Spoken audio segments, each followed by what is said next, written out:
Hello, hello. Welcome back to Peak Northwest, an outdoors and travel podcast by the Oregonian and Oregon Live, dedicated to the adventure and exploration of our beautiful Pacific Northwest. I'm Jamie Hale. And I'm Vicki Connor.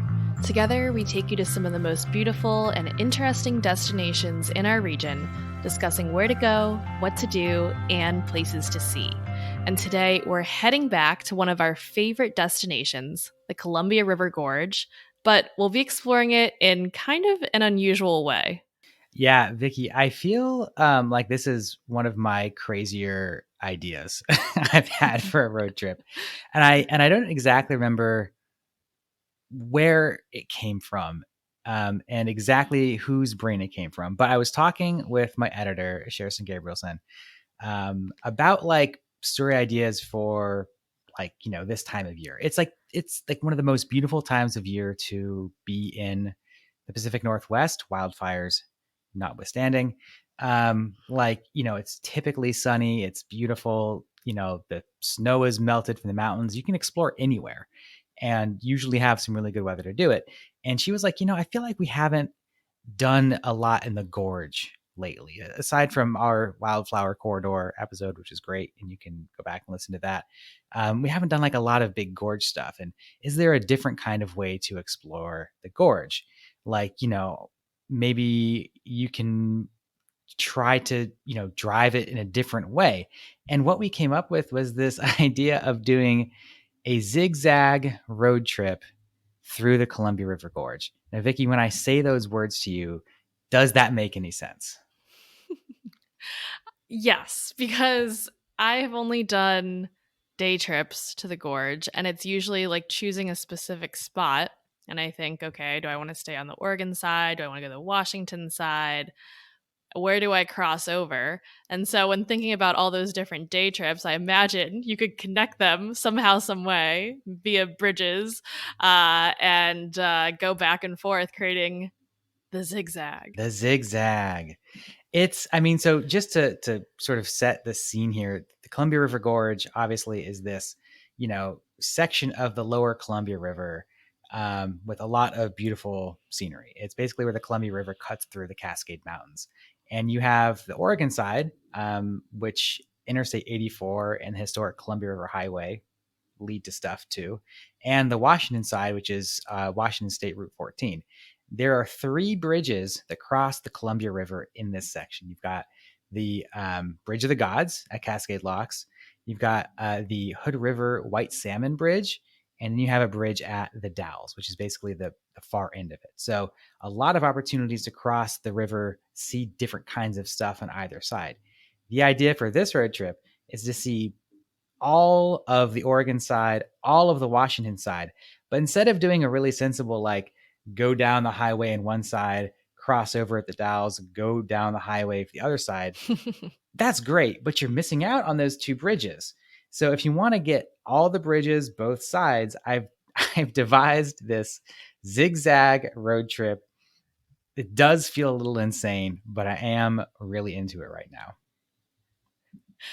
Okay, so are we talking this is like multiple days? I'm assuming there's just certain spots if you wanted to stay longer, you could. But is this something you're thinking you could knock out in one day? You could if you wanted to.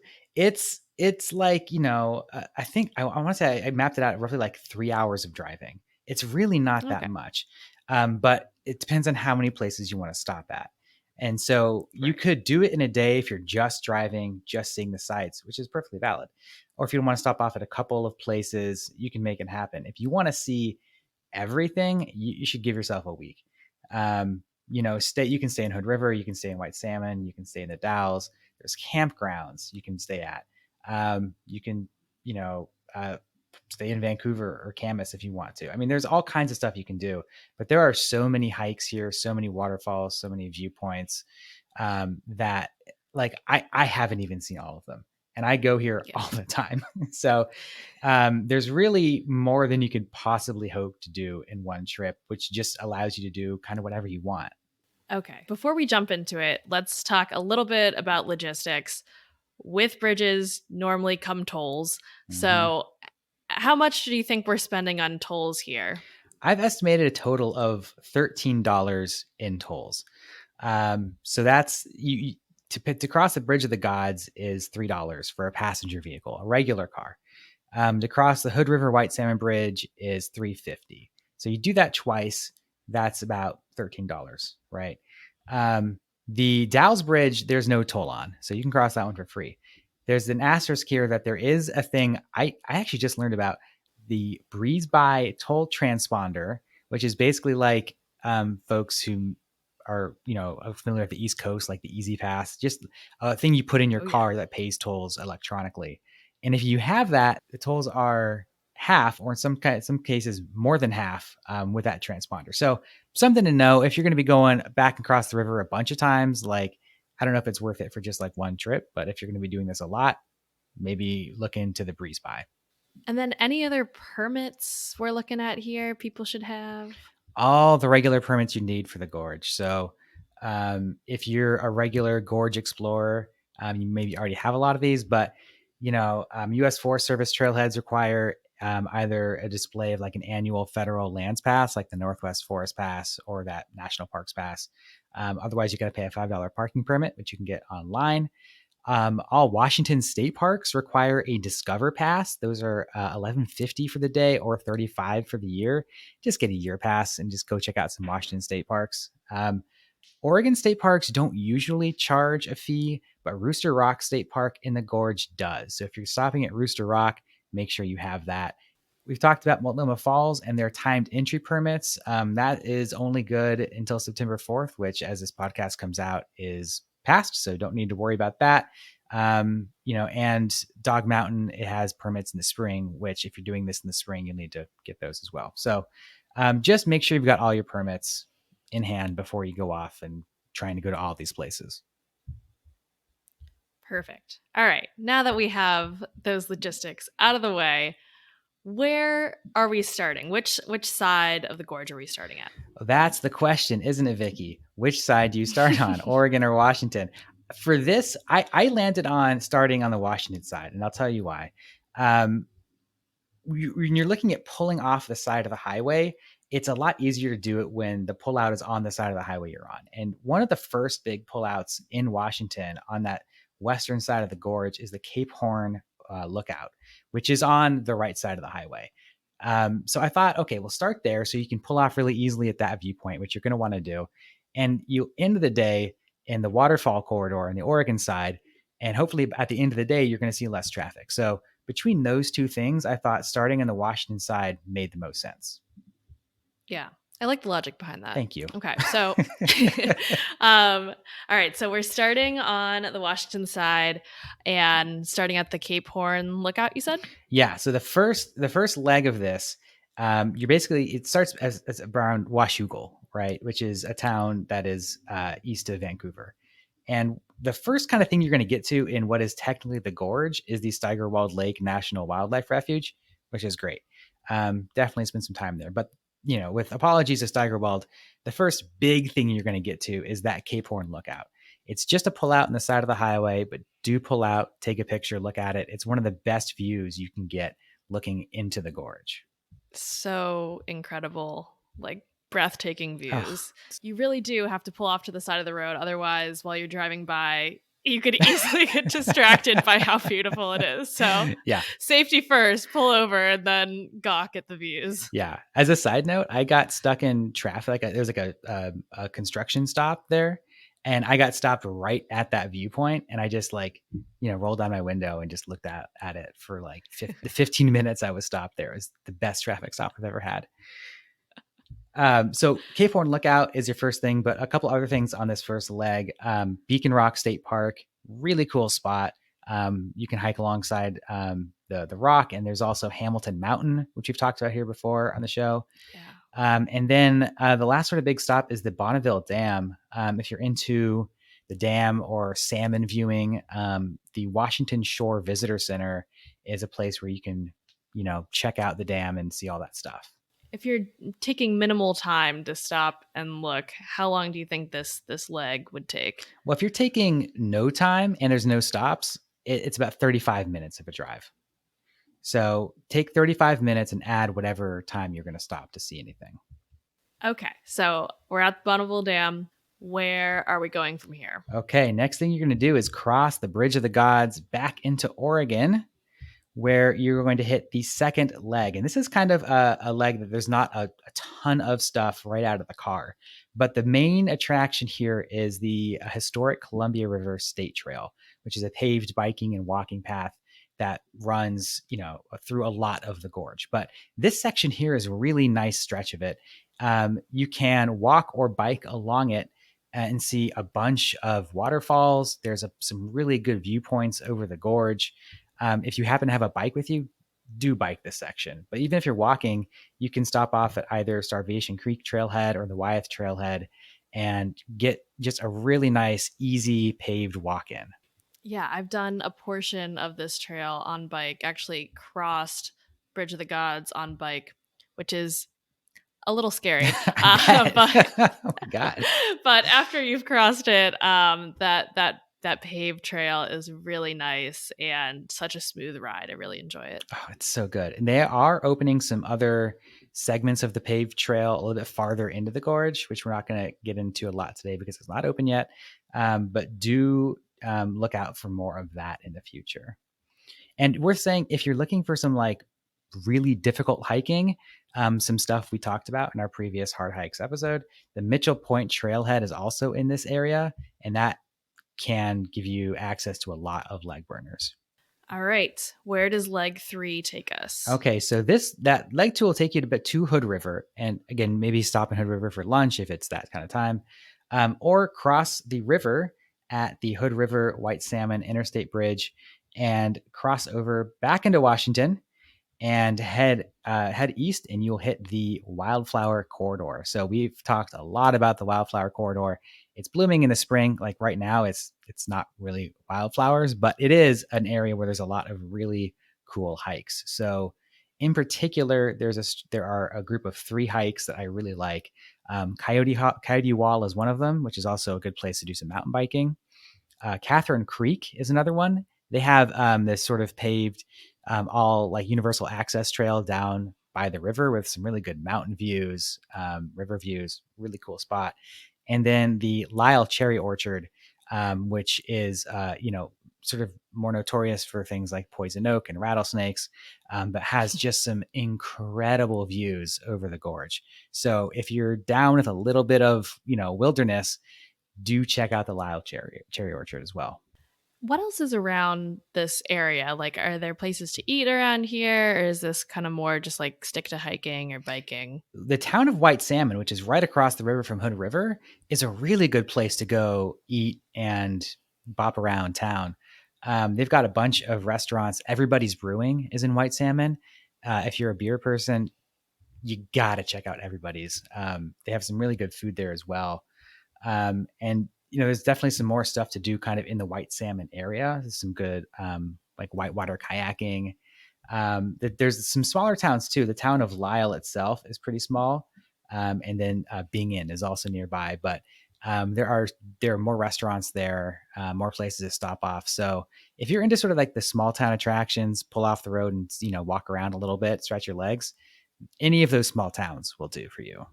I haven't personally been to White Salmon yet, but my partner Nick has in one of his first trips to Oregon. And he absolutely raves about White Salmon. He loves small towns and the charm of them. But I'm pretty sure after he visited, he was like, these are the best nachos Oh I've my ever gosh. had in my life. So White Salmon has the check of approval from Nick. Amazing. Yeah. Amazing. It's a really cute little town. I really do like White Salmon a lot. But for folks, so once you finish this leg of it, you're basically going to reach the town of Dallasport, which is just basically the port of the Dalles, and cross the Dalles Bridge back into Oregon. And here you are in the town of the Dalles. So there is some stuff to do in the Dalles. Some, again, more restaurants, more attractions. The Neon Sign Museum is in the Dalles.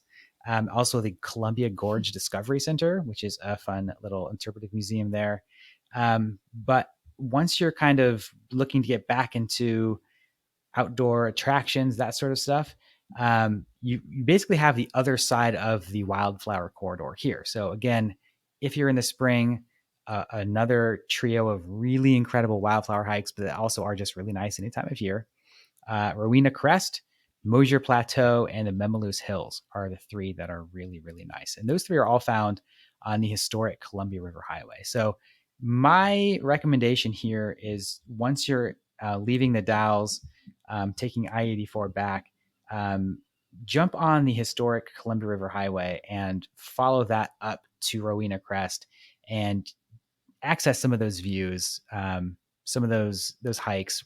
We're talking like right off the highway, some really easy walking around some fields to cliffs over the river. So nothing too strenuous, but some really cool stuff. And the last thing I want to pull out here is back on the historic Columbia River Highway State Trail, that paved bike path we talked about, has a trailhead on this side, and it leads to the famed Mosier Twin Tunnels, which are a couple of old, old wooden tunnels through the cliffs that you can bike through, walk through. People really like the Twin Tunnels; they're very charming. I always wonder where those are. I feel like I've seen pictures of them, but I wasn't exactly sure how to get there. Basically, you just go to the town of Mosier, and there's a trailhead just west of town, and you can get on the bike path right there. And they're like not that far from that trailhead. Good to know. Good to know. All right, we're coming up on our last few legs here. So, where does leg 5 take us on this trip? Okay, well, leg 5, you have left the Dalles. You've gone through all of that side of the gorge in Oregon. You're going to get back to Hood River. So again, another chance to do Hood River stuff. I know we're kind of glossing over Hood River, but I feel like it's pretty well known. Obviously, a ton of places to eat, a lot to see. Do stop in Hood River. When you're done seeing it, cross that Hood River White Salmon Bridge back into Washington. So now we're doubling up on our bridges, and this time go west on Washington State Route 14 and see this stretch of the gorge here, which basically takes you through the town of Stevenson, another cool small town, lots of stuff to do there, and also past Dog Mountain. So we've talked about Dog Mountain before. It's a strenuous hike. It's beautiful for wildflowers in the spring. It has incredible views. If you're looking for a tough hike, this is definitely one to do. It's especially nice, I think, out of season because it's a little bit less crowded. Everyone goes there for the wildflowers, and I feel like people kind of forget about it for the rest of the year. So you might see a fewer people around there at the trailhead, unless it's a really nice day. But Dog Mountain's a great place to stop. And then as you're kind of reaching the end of this leg, you're going to reach Skamania Lodge. So if you're looking for a place to stay, Skamania Lodge is a nice one. It's a little bit more upscale. They have some really cool tree houses, some glamping, and also the lodge itself. It's a really, really cool spot. So do consider that if you want to stay overnight. But also right next to that, you have the Columbia Gorge Interpretive Center. This is another gorge museum. I like it a little bit better than the one in the Dalles. Don't tell the one in the Dalles. But it's a really just beautiful museum with some good art and some great history. I do really highly recommend that. Jamie, going back to Skamania Lodge, I have looked at staying in one of the tree houses before, and oh my gosh, next time I have like a special occasion to celebrate or something, I would absolutely adore staying at this tree house. They're so They're cool. so cool. They're not like a tree house where it's like built into a tree, but it's like up in the trees a little bit. It's sort of like a big platform cabin in the forest, if you will. I took a tour when they first opened them back, I want to say in like 2017 or something. And they absolutely gorgeous. Just so nice. A place like you said, Vicky, that's really good for a special occasion. All right, so we're coming up on the last leg of this trip. Maybe the most awe-inspiring part, especially if you haven't really experienced a lot of this before. That's the waterfall corridor. Yes, saving the best for last. So you're going to cross the Bridge of the Gods back into Oregon and go west towards the waterfall corridor. So this is, I mean, all the waterfalls are here, right? I definitely, it's another one where I recommend jumping back on the historic Columbia River Highway where you're going to find access to all this stuff. So we're talking about Multnomah Falls, obviously, which you do need permits for certain times of the year. Waukelela Falls, Horsetail Falls. You can do a hike to Triple Falls. The Eagle Creek Trail is right off the Interstate 84, and there are like 4 or 5 waterfalls on the Eagle Creek Trail itself. It You seems could like a million. a million, and that's not all. Like there's just so many, so many, so many. So I think this is one where like if you've done some of these before, you can drive past them. But like if this is your first time, maybe consider stop and staying the night somewhere in here to really be able to explore them fully. I mean, Eagle Creek, you could backpack that and Yeah. spend several days just doing that one trail. So there is just a ton to do here. And of course, waterfalls aside, you can keep going down the historic Columbia River Highway to find Angel's Rest. That trail is one of the most popular and most beautiful trails in the gorge, as well as a number of just side of the road waterfalls: Bridal Veil Falls, Shepherd's Dell Falls, Laterelle Falls. And then farther down, you find the historic Vista House at Crown Point, a really cool historic stone building atop a cliff, with some great interpretive museum stuff inside, as well as some really good views, obviously. And the Portland Women's Forum Viewpoint, which is basically the Oregon side's equivalent of that Cape Horn lookout that we started with. So if you're starting in Oregon, the Portland Women's Forum Viewpoint is sort of your main viewpoint. But that's a great spot to end too when the sun is setting and it's like casting this, orange glow over the gorge. You can't find a better look at that than the one from the Women's Forum. So definitely do that. And I guess all this is not to say like there's also Rooster Rock State Park, which is a lot of people's like main destination in the gorge. So if instead of taking the historic highway, you're on Interstate 84, you can just do Rooster Rock, which is well known for its river access. A lot of people go there for the nude beach. So if you're going there for a beach day, just know that it's a very popular nude beach, officially sanctioned, but also a great spot to do some stargazing when it's open to do that.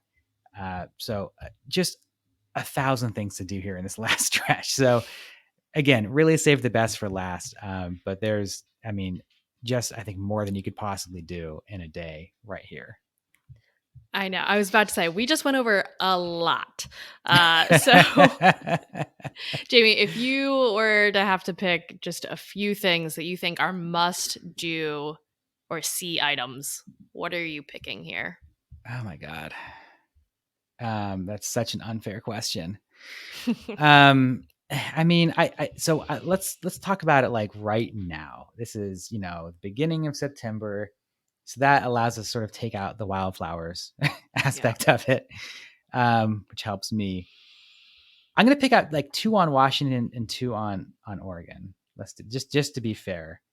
And I'll say, if you're in Oregon, you definitely got to do the waterfall corridor, right? Like I know that's like a lot of things, but I'd say take the historic Columbia River Highway through that series of waterfalls, right? Shepherd's Dell, Laterelle, Bridal Veil, all the way up to Multnomah Falls. And just that stretch right there is like a must do. Don't worry about doing the hiking waterfalls. Just like the side of the highway ones are so impressive enough. I've taken visitors there before and they are blown away by just these ones that you step out of your car, walk down a short path, and boom, it's right there. It's silly how easily accessible some of God. these beautiful waterfalls are. It really is. I mean, and like there's so many good ones that you can spend a day hiking to. The Waukena Falls loop to Multnomah Falls is a great one. Like we said, the Eagle Creek Trail, you can hike to those, but just to the ones you can step out of your car to, that's good right there. So that's one thing. I'm going to say Hood River. Stop in Hood River and explore that town. It's one of my favorite towns in Oregon. There's so much to do there. So much good food. If you're a beer person, there are like 4 incredible breweries and then a few other ones as well. A really good spot to stay the night. There's some like boutique hotels that are pretty inexpensive there. Some really nice places as well. So do stop in Hood River. Great ice cream there too. Oh my gosh. Yeah. Okay. So, but if you're on the Washington side, gosh, there's again, so much here. We said the Cape Horn overlook, you got to stop there. You just have to pull over. I don't always stop there now because I've driven by it so many times, but if this is your first time there, or if you've driven by and not stopped there, it's just such an incredible view. And you can kind of see it, like you said, if you're a passenger in a car, or if you're like really carefully driving, but it's worth stopping and taking a look. I really think so. And then, I'll say Beacon Rock. There's a few different areas at Beacon Rock. There's like the rock itself that you can climb, that there's like a trail you can climb around on. Hamilton Mountain is one of my favorite hikes in this region. I think it's, it takes more time, but God, it's such an incredible hike. And there's a little kind of lesser known spot just beside Beacon Rock called Doach Ranch. And it has this little walking path that leads down to the banks of the Columbia River. And it's like, if you want to just sort of sit by the river, it's a little bit rocky, but it's one of the few spots where you can really sit down like by the water and be able to sort of get access to easily. And you're not going to see a million people there either. Every time I'm there, I'm like one of, 2 or 3 people down by the river. So Beacon Rock, Cape Horn, Hood River, the Waterfall Corridor. Those are my 4. There you go. Oh man. I will just say that I highly recommend biking part of this, the paved waterfall trail that we mentioned. Get out of the car, move your legs a little bit and kind of have this alternate way of getting around, especially if you don't bike a lot. I don't know if I recommend going over Bridge of the Gods via bike. But I will say anyone who comes and visits, and I feel like this is especially true in the gorge, if you're not from this area, smelling the air here in Oregon, that crisp Pacific Northwest air really hits different, It is so incredible. And you get a lot of that when you're riding your bike. So highly recommend. I bet. Do get out of your car. I mean, like I said at the top, you can drive this in a few hours and just get some really good views from the car. But yeah, you got to stop at least a few times and pull out. And like you said, Vicky, get that fresh air, get that wind in your face that you so often get in the gorge. It's such an incredible river. We're talking about the biggest river in the West, cutting through like a mountain range. It's dramatic. It's beautiful. It's incredible. You've got to get up close and see it. This is just such a cool place to see. And I think maybe a crazy way to see it, but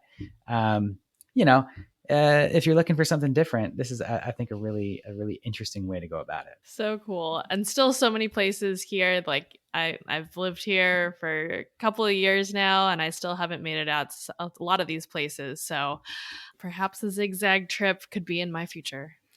I really want to hear about it from like literally anyone. If anyone actually does this, like for the record, I've not done this like this. It's just an idea that I had in my crazy mind. But if anyone does this, I want to hear about it and I want to know how it goes, because it sounds really cool and fun. So if you do it, drop us a line, shoot us an email, tell us what you think, or if you just do it in your mind like me. That's a fun way to do it too. Well, folks, until next time, you can watch our videos on the Oregonians YouTube channel and view all of our travel and outdoors coverage on OregonLive.com/travel, as well as HereIsOregon.com. Please leave us a rating or review if you enjoy the show. And if you want to support this podcast as well as our local journalism, please consider a subscription to Oregon Live. You can find details at OregonLive.com/pod support. Also, if you're a fan of the show and you're interested in potentially sponsoring it, you can get in touch with our marketing people at advertise@oregonian.com. This episode of the show is produced by me, Vicky Connor, alongside Jamie Hale. Stay safe and happy travels, everyone. Until next time, we leave you with this 10 seconds of Zen.